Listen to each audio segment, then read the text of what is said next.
കൽപ്പനയെ വിട്ട് മറ്റൊന്നില്ല ദൈവമക്കളെ. അതിലേറ്റവും പ്രധാനപ്പെട്ട ഒരേ ഒരു കാര്യം നമ്മൾ വായിച്ചു കേട്ടു. അത് ഇപ്രകാരമാണ്: ഞാനല്ലാതെ അന്യ ദൈവങ്ങൾ നിനക്ക് ഉണ്ടാകരുത്. Praise the Lord, hallelujah. ഈ കൽപ്പന അബ്രഹാമിന് കൊടുത്തില്ല, യാക്കോബിനോ ഇസഹാക്കിനോ കിട്ടിയതല്ല. ഈ മരുഭൂമി യാത്രയിൽ കൊടുക്കാൻ കാരണമുണ്ട്. അടിമത്വത്തിൽ നിന്ന്, അടിമത്വ ജീവിതത്തിൽ നിന്ന് ദൈവം അവരെ കൊണ്ടുവരുമ്പോൾ 400 വർഷക്കാലം മിസ്രയീമിന്റെ അടിമനുഖത്തിന്റെ കീഴെ അവർ കഴിഞ്ഞു. ഈ അടിമത്വത്തിൽ അവർ ആയിരിക്കുമ്പോൾ അവർക്ക് മിസ്രയീമിലെ വാസം കൊണ്ട് ആകെ ലഭിച്ച ഒരു സ്വത്ത് എന്ന് പറയുന്നത് മിസ്രയീമിലെ കുട്ടി ദൈവങ്ങളെ എല്ലാം എടുത്തു വെച്ച് പ്രാർത്ഥിക്കാൻ അവരും അവരുടെ മക്കളും പഠിച്ചു. ദൈവമക്കളെ, അന്യാരാധനയിൽ പെട്ടുപോയ ഇസ്രായേൽ ജനം സാവധാനം അതിലേക്ക് വഴുതി പോയി. അവസാനം അവർക്ക് അത് കൂടാതെ ജീവിക്കാൻ കഴിയാതെയായി പോയി. അതുകൊണ്ട് കാര്യങ്ങൾ നടക്കുമെന്ന് അവർ ചിന്തിച്ചു. അതിനുവേണ്ടി ഓരോരോ ദൈവങ്ങളോട് പ്രാർത്ഥിക്കാൻ തുടങ്ങി. അവരുടെ സങ്കടങ്ങൾ വർദ്ധിച്ചു, അവരുടെ അന്യാരാധനയും വർദ്ധിച്ചു.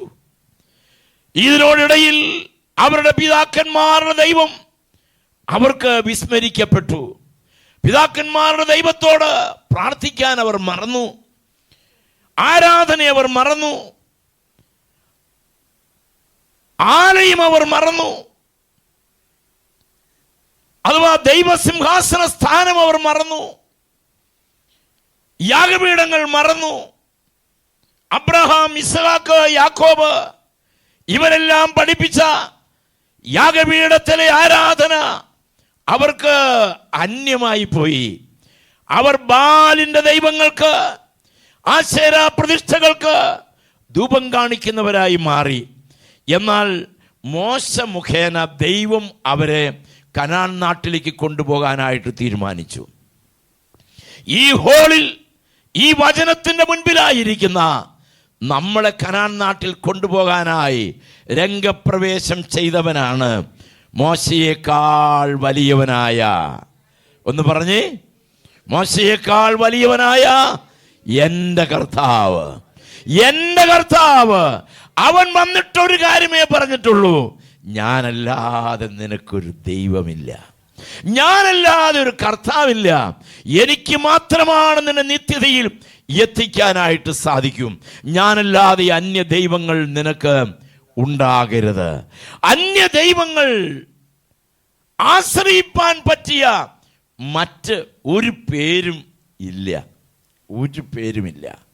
ആശ്രയിപ്പാൻ ഒരു നാമമുണ്ടെങ്കിൽ അത് യേശു എന്ന നാമം മാത്രമാണ്. ഈ വേദപുസ്തകത്തിൽ നിങ്ങൾ വായിച്ചു നോക്കിയാൽ, പ്രത്യേകിച്ചും പുതിയ നിയമത്തിൽ വായിച്ചു നോക്കിയാൽ, ദൈവത്തോട് പ്രാർത്ഥിക്കാനല്ലാതെ മറ്റാരോടും പ്രാർത്ഥിക്കാൻ ഈ പുസ്തകത്തിൽ പറഞ്ഞിട്ടില്ല. സർവശക്തനായൊരു ദൈവം എൻ്റെ രക്ഷകനായിട്ടുള്ളപ്പോൾ ബലഹീന ജീവികൾ വേണ്ട, ബലഹീന വ്യക്തികൾ വേണ്ട, ബലഹീന വസ്തുക്കൾ വേണ്ട, പ്രകൃതി ശക്തികൾ വേണ്ട, എനിക്കെൻ്റെ കർത്താവ് മാത്രം മതി. ഒന്ന് പറഞ്ഞ്, എനിക്കും നിങ്ങൾക്കും വേണ്ടി പ്രാർത്ഥിക്കാൻ ഇടവിൽ ഒരു മധ്യസ്ഥനായി സർവശക്തനായ യേശു കർത്താവല്ലാതെ രണ്ടാമതൊരുത്തനില്ലേ ഇല്ല. ഇത് ദൈവത്തിന്റെ കൽപ്പനയാണ്.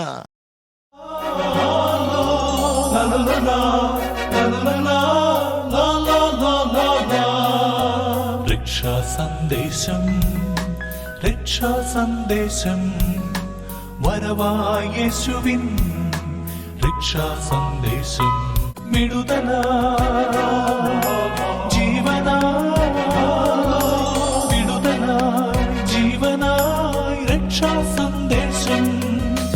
വരവായ യേശുവിൻ രക്ഷാ സന്ദേശം, രക്ഷാ സന്ദേശം, രക്ഷാ സന്ദേശം.